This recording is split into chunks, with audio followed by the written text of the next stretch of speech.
উৰিয়ামঘাট আঞ্চলিক চুতীয়া ছাত্ৰ সন্থাৰ দুঘণ্টীয়া অৱস্থান ধৰ্মঘট কাৰ্যসূচী সম্পন্ন হয়। উৰিয়ামঘাট অস্থায়ী বাছস্থানত বৰষুণত তিতি অৱস্থান ধৰ্মঘট কৰে।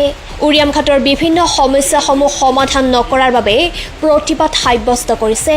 হাতে হাতে প্লেকাৰ্ড ফেষ্টন লৈ চৰকাৰ তথা প্ৰশাসন বিৰোধী শ্লোগানেৰে পৰিৱেশ উত্তাল কৰি তোলে।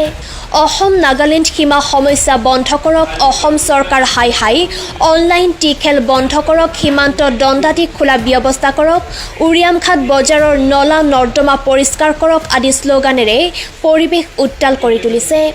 News desk PI news. বিভিন্ন সমস্যাৰ ওপৰত আমি অৱস্থান লৈছোঁ।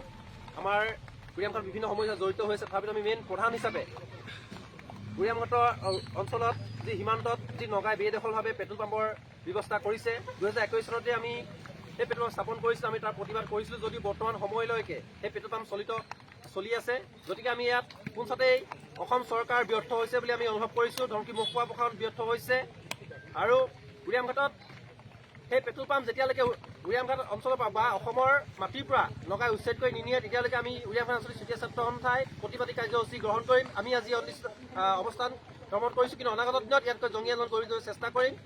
উৰিয়ামঘাটত যি বজাৰ আছে, বজাৰখন আমি পৌৰসভালৈ স্থানান্তৰিত কৰিবৰ বাবে অনুৰোধ জনাইছোঁ। উৰিয়ামঘাটত থকা হস্পিটেল এখন 24 ঘণ্টাই খোলা ৰাখিবৰ বাবে অনুৰোধ জনাইছোঁ। উৰিয়ামঘাটত যি সীমান্ত দণ্ডাধীশৰ অফিচ আছে, সীমান্ত দণ্ডাধীশ কিন্তু আমাৰ এই অফিচত ক'ত আমি দেখা নাপাওঁ, গতিকে সীমান্ত দণ্ডাধীশক ইয়াত থাকিবৰ বাবে দাবী জনাইছোঁ। ছাত্ৰ সন্থাই দুঘণ্টীয়া যি অৱস্থান ধৰ্মঘট লৈছোঁ, ইতিমধ্যে আপোনালোকে গম পাইছে যে অসমৰ মাটিত নগাৰ যি দপদপনি চলি আছে। ইতিমধ্যে অসম উৰিয়ামঘাট নাগালেণ্ড সীমান্তত ইতিমধ্যে নগাই পেট্ৰল পাম্প স্থাপন কৰিছে।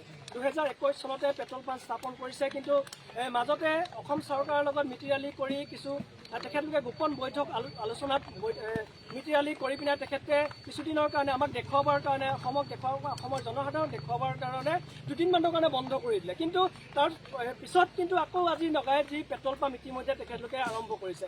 এই ক্ষেত্ৰত আমি মহকুমা প্ৰশাসন তথা অসম চৰকাৰক তীব্ৰভাৱে গৰিহণা দিছোঁ যে ইয়াৰ পৰাই অসমৰ মাটিত নগাৰ যি দপদপনি চলি আছে, নগাই যি বেদখল কৰি আছে, অসমৰ মাটিত তেখেতলোকে যি খেতি বাতি কৰি আছে বা তেখেতলোকৰ ইচ্ছামতে যি কৰ্মকাণ্ড কৰি আছে, এই ক্ষেত্ৰত আমি তীব্ৰ গৰিহণা দিছোঁ। আজি চুতীয়া ছাত্ৰ সন্থাই আমি অৱস্থাত ধৰ্মঘট স্থাপন কৰিছোঁ এই সমস্যাবিলাকৰ ওপৰত। যে সমস্যাবিলাক কেতিয়া দূৰ হ'ব, এই সমস্যা হৈ থাকি হ'ব নেকি?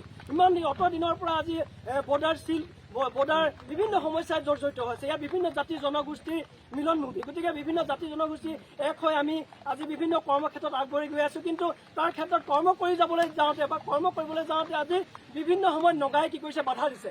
কিন্তু এই ক্ষেত্ৰত কিন্তু অসম চৰকাৰ তথা প্ৰশাসনে কোনো ধৰণৰ গুৰুত্ব দিয়া নাই। এই ক্ষেত্ৰত যিদৰে BM মহোদয় অৰ্থাৎ দণ্ডাধীশজনৰ যি ভূমিকা থাকিব লাগিছিল একেবাৰে নগণ্য, কিয়নো তেখেত একদম চৰকাৰ আৰু মহকুমা প্ৰশাসন এইটো কাৰণে ব্যৰ্থ হৈছে। সকলো কথা তেখেতলোকে জানে। ইতিমধ্যে বৰ্ডাৰ মিনিষ্টাৰগৰাকীয়ে যি কথা তেখেতলোকৰ লগত আলোচনা কৰি পিনে আজি যিদৰে ভূমিকা পালন কৰিব লাগিছে, তাত সত্ত্বেও আজি আমাৰ উৰিয়ামঘাটতে স্থিত যিটো বৰ্ডাৰ যিটো অফিচ আছিলে, মিনিষ্টাৰৰ যিটো অফিচ আছিলে, কিন্তু তেখেত তাত কোনোদিনেই নাহে। কিয় এইটো কাৰণে নাহে যে তাতে ইতিমধ্যে গম পাইছোঁ যে বিভিন্ন জীৱ জন্তুৱে তাতে বাস কৰিব লৈছে, চৰাই চিৰিকটিয়ে বাস কৰিব লৈছে, তাতে বিভিন্ন পাৰ চৰাই বাস লৈছে। গতিকে এইটো বৰ লাজৰ কথা। গতিকে তেখেতকো আমি ইয়াৰ পৰাই সকীয়াই দিব বিচাৰিছোঁ। তেখেতে সীমান্ত দণ্ডাধীশ, যিহেতু তেখেতলোকক সীমান্তৰ কাম কৰিবলৈ চৰকাৰে নিয়োগ কৰিছে, গতিকে সীমান্তৰ কাম কৰক।